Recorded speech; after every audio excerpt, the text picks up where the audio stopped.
Radio Essai, écoute, réagis et fais connaître tes opinions. Bienvenue au journal Parler sur Radio Essai FM 97.7.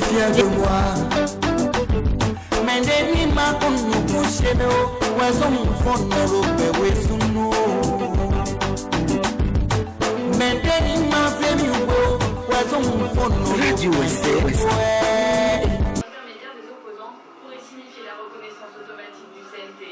Avec cette définition stricte de la distribution de l'aide, Pretoria a accepté le déjà. Ils ne reconnaîtront pas le CNT tant que l'Union africaine ne reconnaîtra pas le CNT.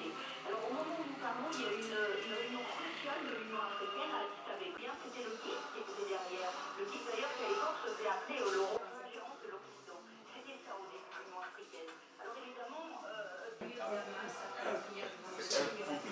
la radio rurale locale de Ouessé est créée en mars 1994 et mise en onde le 11 juillet de la même année. L'entreprise a aujourd'hui en son sein près de 8 agents. Notre vision, c'est carrément le développement rural.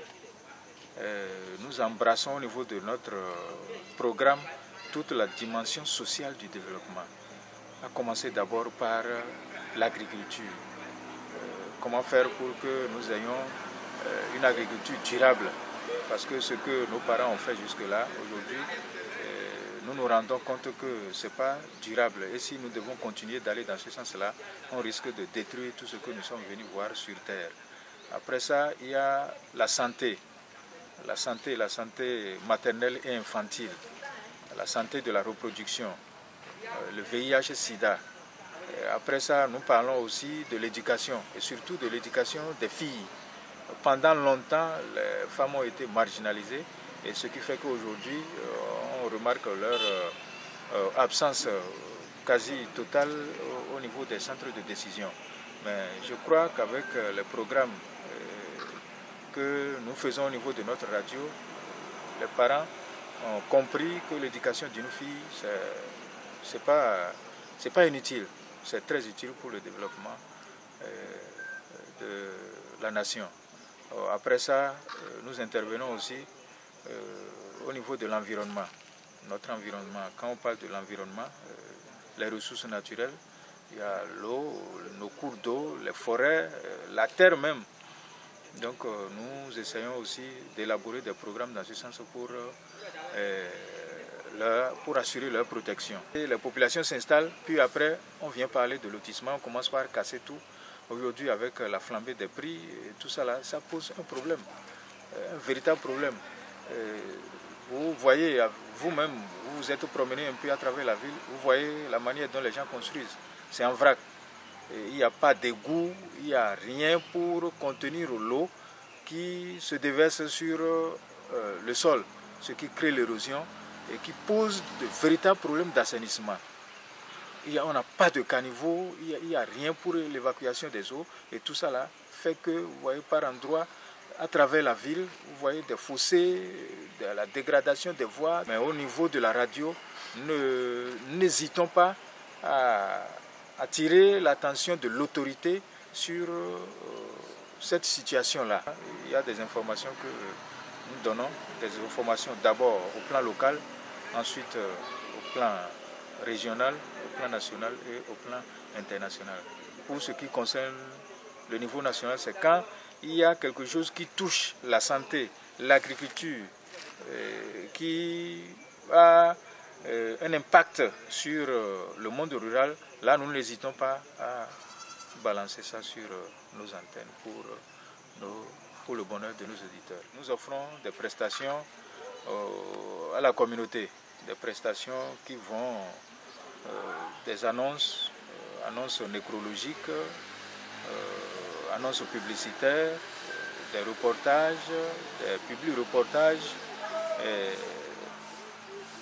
Je crois qu'avec un certain nombre d'appuis comme les ONG, les organisations non gouvernementales, les programmes ou projets d'État, ceux-là par moment essayent de contracter avec la radio, ce qui lui permet d'avoir un peu de sous pour faire face à ces charges. Les langues dominantes, mais les deux qui sont majoritairement parlées sur nos antennes, c'est le Mahi et le Tchabè.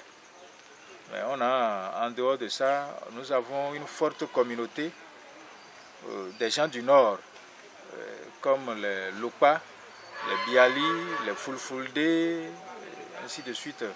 Et ceux-là, nous les mettons à contribution quand il y a une campagne, une véritable campagne nationale, campagne de vaccination, ainsi de suite.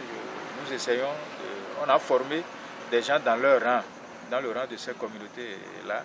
Et au moment venu, nous leur faisons appel et nous les mettons à contribution, le temps de partager les informations au niveau de leur communauté pour que tout le monde soit au même niveau d'information. Certains règlements de compte ou de débordement dû à la colère en zone, en phase de transition, comme par exemple en Tunisie où des loyalistes avaient failli se faire lyncher. Finalement, ici, le colonel Kadhafi et deux de ses fils. Étape qui conduisait à la présentation d'un journal. Avant d'aller présenter un journal qui est d'ailleurs pratiquement le dernier stade, il faut une préparation. La préparation consiste dans un premier temps à tenir une conférence de rédaction tous les jours pour pouvoir identifier les sujets, les différents thèmes que vous allez aborder dans votre journal. Et là, vous identifiez les thèmes. Après avoir identifié les sujets, vous envoyez des équipes de reportage sur le terrain. Ces équipes s'en vont soit recueillir des interviews auprès des personnes déjà identifiées, qui sont des personnes en ressources, qui sont en mesure de répondre à vos préoccupations ou bien au dossier que vous avez retenu, ou bien c'est des reportages sur lesquels les collègues s'en vont pour faire soit du direct ou bien du différé. Alors, après avoir fait tout ça, les collègues reviennent dans la rédaction 1 heure avant la présentation. Et c'est en ce moment qu'ils se retrouvent. On commence par corriger les papiers. Et c'est là que le rôle du rédacteur en chef est déterminant. Déterminant dans la mesure où il doit voir avec un œil très vigilant et sans parti pris le contenu des papiers qu'on lui présente.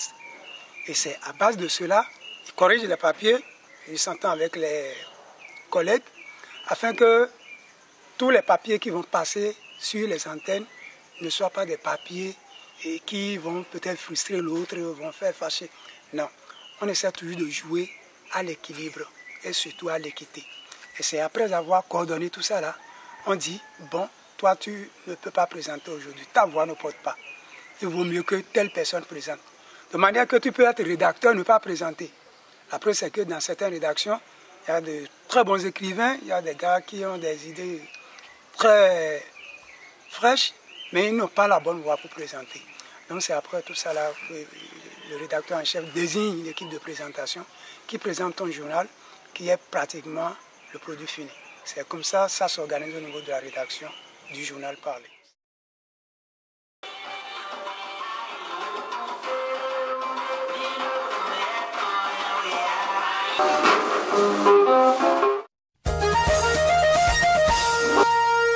Bienvenue au journal parlé sur Radio SR FM 97.7, l'édition de Dorothée Savaillon.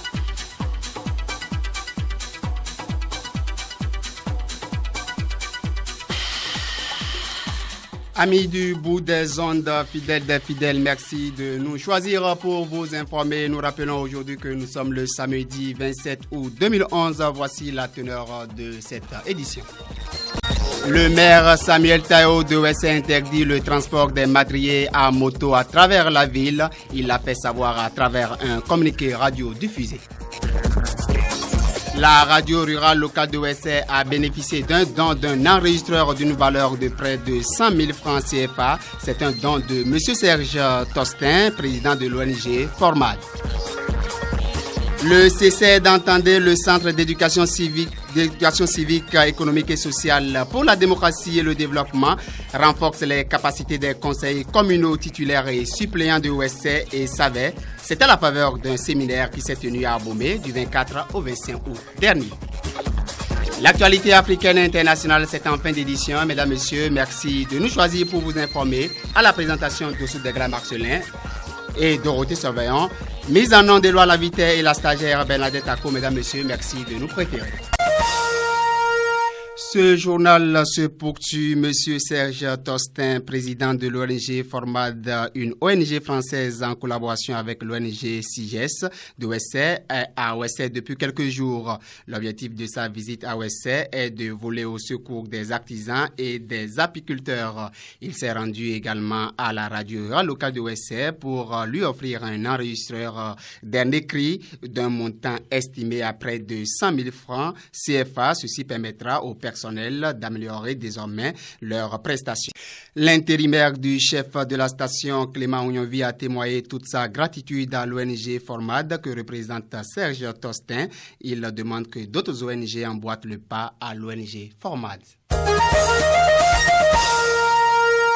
Actualité nationale avant d'aller à la page inter de cette édition. Dans le souci de mieux outiller les élus communaux en matière de maîtrise des tests de la décentralisation, un séminaire de renforcement de leurs capacités a été organisé à l'intention des conseillers communaux titulaires et suppléants des communes de Ouessé et Savet. Le siège de l'ONG CICED a servi de cadre à cet atelier de 2 jours qui s'est tenu du 24 au 25 août dernier à Abomey, face à l'école primaire publique de Diagbé. Sans transition, recensement des salaires de l'État, guerre ouverte contre les salaires fictifs et fantaisistes. L'opération recensement-paiement déclenchée depuis lundi dernier par le ministère de l'Économie et des Finances est une véritable chasse lancée à l'encontre de certains agents de l'État qui profitent illégalement des salaires à eux payés. D'autres ne seraient même plus de ce monde, mais curieusement, leur salaire mensuel continue d'être versé à qui on ne sait. L'opération se poursuit dans la grande cour de la direction générale du Trésor public à Cotonou et dans toutes les recettes perception départementales du pays. Le paludisme, vous le savez déjà, demeure le premier motif de recours aux soins et la première cause de décès dans nos formations sanitaires. Les principaux obstacles, je vais en venir, à l'accès aux soins de santé ont été identifiés et ont suscité la décision du chef de l'État, le président, le Dr Boni Yayi, le 13 mai 2011, de rendre gratuite la prise en charge du paludisme pour les enfants âgés de moins de 5 ans et les femmes enceintes, a-t-elle indiqué. En effet, pour la mise en œuvre de cette initiative présidentielle, il faudra mobiliser par an la somme de plus de 9 milliards de nos francs CFA. À ce propos, les partenaires techniques et financiers ont promis soutenir et accompagner le Bénin pour la mobilisation des fonds. Il faut signaler que le ministre de la Santé a annoncé que d'ici fin octobre, le projet sera lancé. Mesdames, Messieurs, merci d'avoir été là. Nous rappelons bien sûr qu'à la mise en onde, c'est Éloi Lambité, assisté de la stagiaire Bernadette Akpo, présentation de Soudegla Marcelin et Dorothée Sauvaillon depuis le studio Nini de Radio Ouessé. Merci d'avoir été là. Au plaisir de vous retrouver. Bye bye. Radio Ouessé, écoute, réagis et fais connaître tes opinions.